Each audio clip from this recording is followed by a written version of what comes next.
السلام علیکم ورحمۃ اللہ وبرکاتہ۔ شبہات کے ازالے پیج کو سبسکرائب کریں اور بیل آئیکن دبائیں، سب سے پہلے ویڈیو دیکھیں۔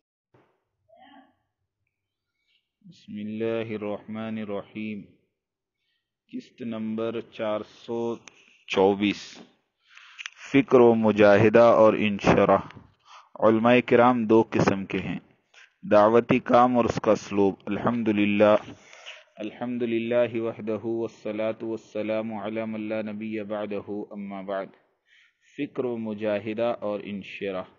گزشتہ قسطوں میں یہ بات چل رہی تھی کہ ہر شخص جو کسی چیز یا عنوان پر خلوص دل کے ساتھ فکر و محنت کرتا ہے تو اس چیز کے اسرار و حقائق اس پر کھلتے چلے جاتے ہیں، اور پھر ان اسرار اور رموز کو جب وہ بیان کرتا ہے تو عوام اور خواص سب متحیر ہو کر رہ جاتے ہیں، اور شور مچ جاتا ہے کہ ہم نے اس طرح اس آیت کا اور اس حدیث کا معنی اور مطلب ہمارے بڑوں سے کبھی نہیں سنا۔ اور علماء ان تقاریر کو اپنے حلقہ احباب میں چلا دیتے ہیں کہ فلاں مولانا صاحب نے اس طرح کی تفسیر و تشریح کی ہے جو ہم نے اپنے بڑوں سے نہیں سنی۔ علماء کرام دو قسم کے ہوتے ہیں، فصحا اور فضحا۔ مشکات شریف میں حسن درجے کی حدیث ہے، الفصیح افصح والفضیح افضح۔ ترجمہ: فصیح یعنی وہ آدمی جو کسی دوسرے آدمی کی 99 اچھائیوں میں ایک برائی کو چھپا دے، فضیح وہ جو ایک برائی کو بہانہ بنا کر 99 خوبیوں پر پانی پھیر دے۔ اعتدال پسند علماء مولانا سعد صاحب کی تشریحات کو عوام میں لانے سے پہلے کتاب اور سنت اور سیرت صحابہ میں تلاش کرتے ہیں۔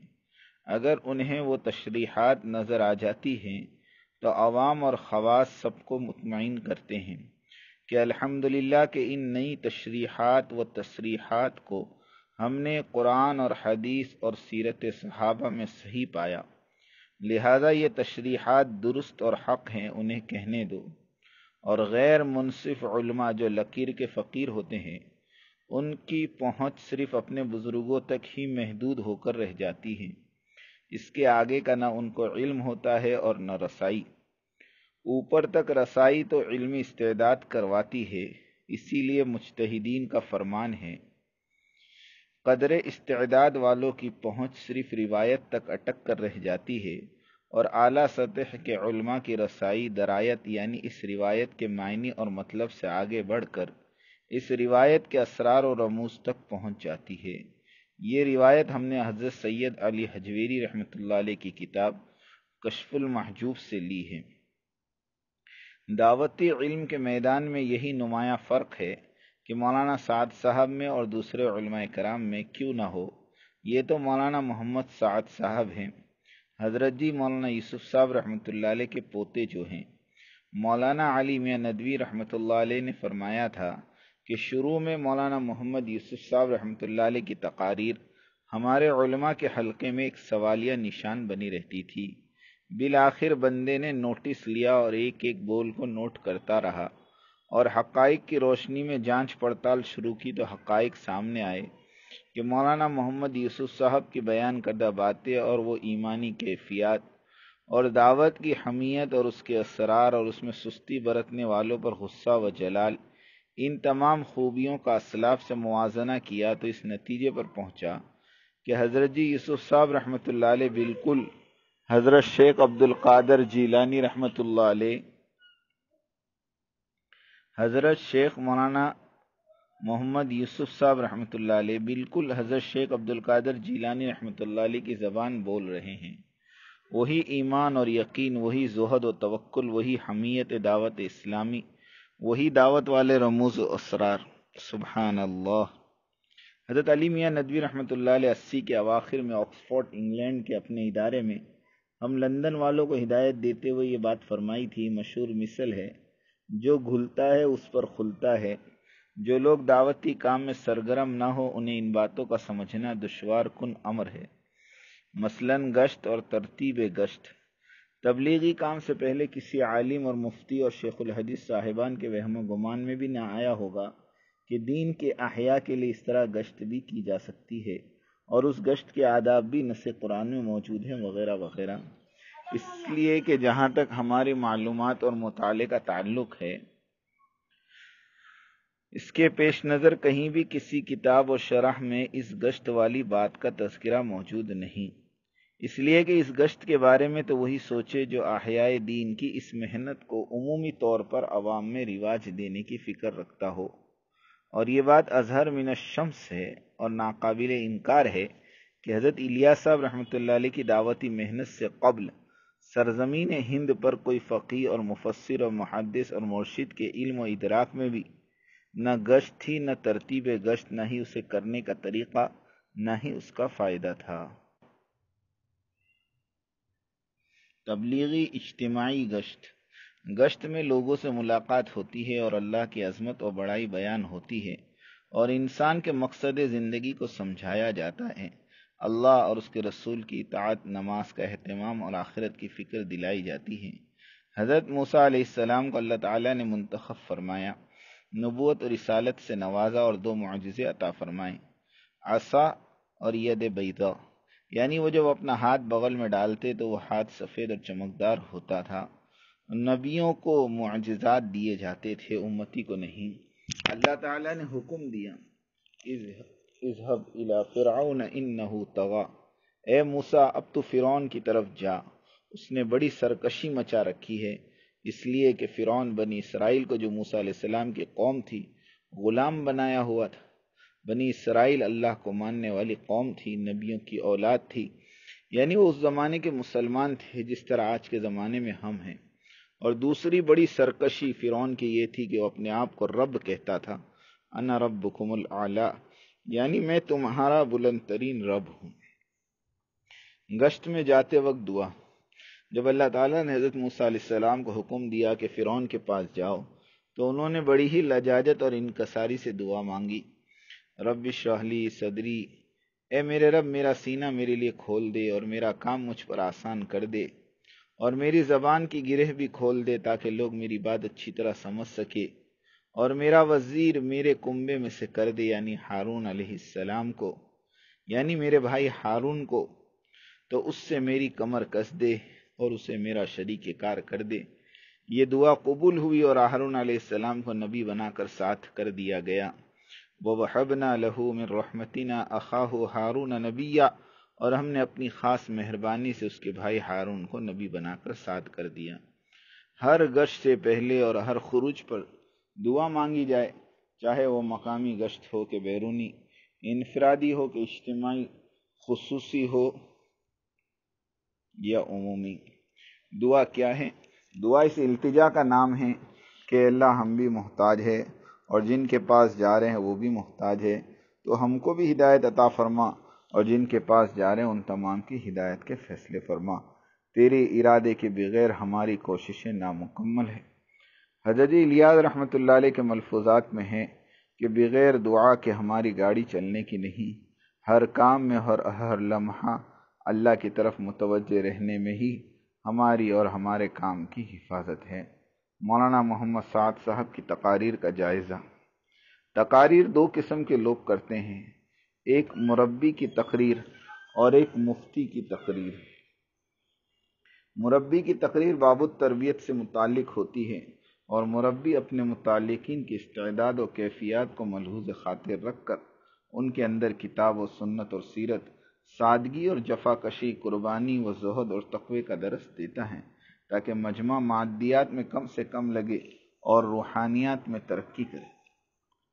مادیات میں سارا جہاں کا موجودہ نظام اور اس کی آسانیاں و آرائشاں داخل ہیں، اسی طرح روحانیت میں ترقی کے روحانی اسباب ہیں۔ مثلا روحانیت کی راہ تلاوت قرآن مصحف سے کریں، یہ معمول رہا ہے اکابر صلحاء کا اور اتقیاء کا اور اہل البر والتقویٰ کا۔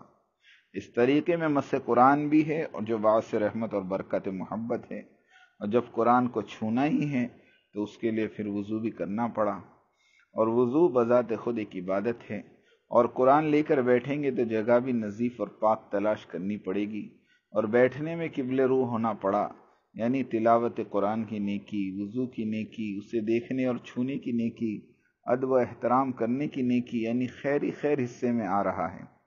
موبائل فون پر تلاوت، موبائل فون پر قرآن کی تلاوت کرنے میں بندہ ان آداب اسلامیہ کو بجا لانے میں سست واقع ہوا ہے جو اوپر ذکر ہوئے، اور مثل مشہور با ادب با نصیب، بے ادب بے نصیب، بے ادبی کی نحوست، اہل کتاب کی طرح بغیر عظمت والی تلاوت، کیا یہ تلاوت قلب کو گرما سکتی ہے؟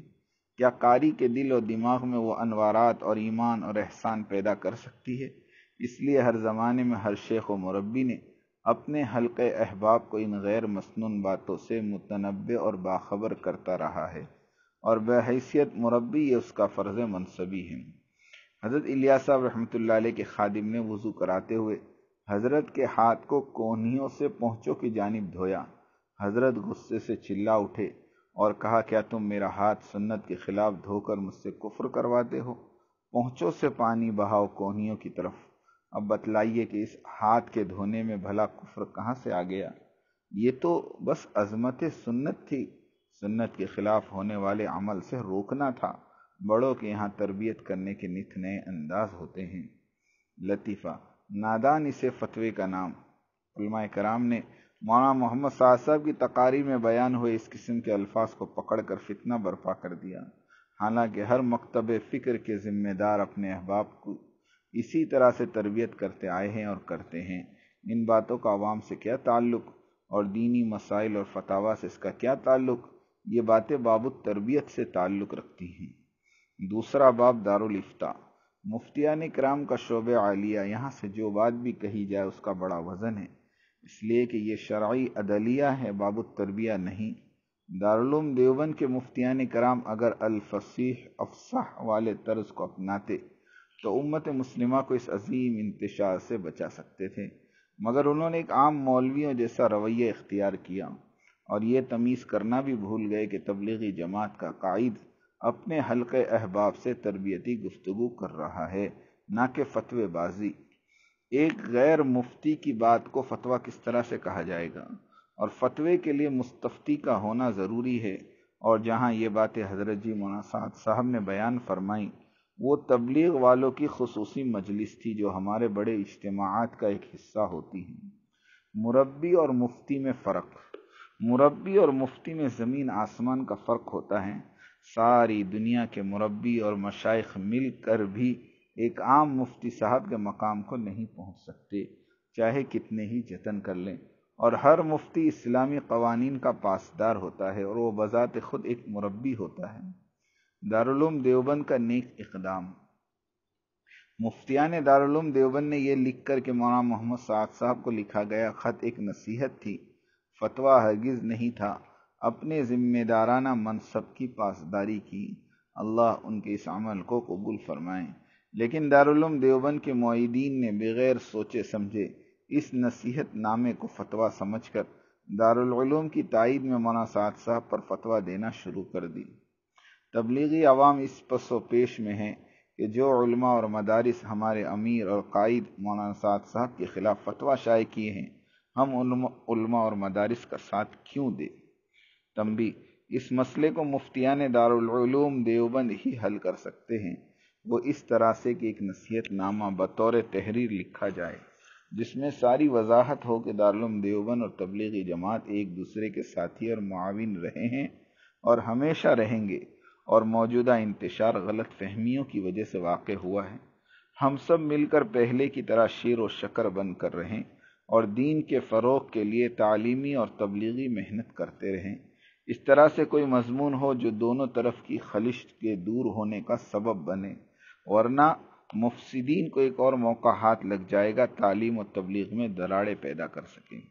اور جب تبلیغ شروع ہوئی اور جب دعوت و تبلیغ کی محنت شروع ہوئی تو اس وقت کی بڑی رکاوٹ اس وقت کے علماء کرام کا ساتھ نہ دینا تھا، اور سبھی تبلیغی کام کو شک و شبے کی نظر سے دیکھتے تھے، یہاں تک کہ مخالفت سے تنگ آ کر حضرت جی مولانا الیاس صاحب نور اللہ مرقدہ نے ایک دن اکابر علماء کرام کو جمع فرمایا، ایک بڑی چھری لی اور اسے خوب گھس کر تیز دھاری بنایا اور علماء کرام سے فرمایا، میں اپنا خون معاف کرتا ہوں، تم اگر میرے اس دعوتی کام سے مطمئن نہیں ہیں تو مجھے قتل کر دو، اس لیے کہ گمراہ مولوی کو زندہ رہنے اور اپنی تحریک چلا کر انسانوں کو گمراہ کرنے کا کوئی حق نہیں ہے۔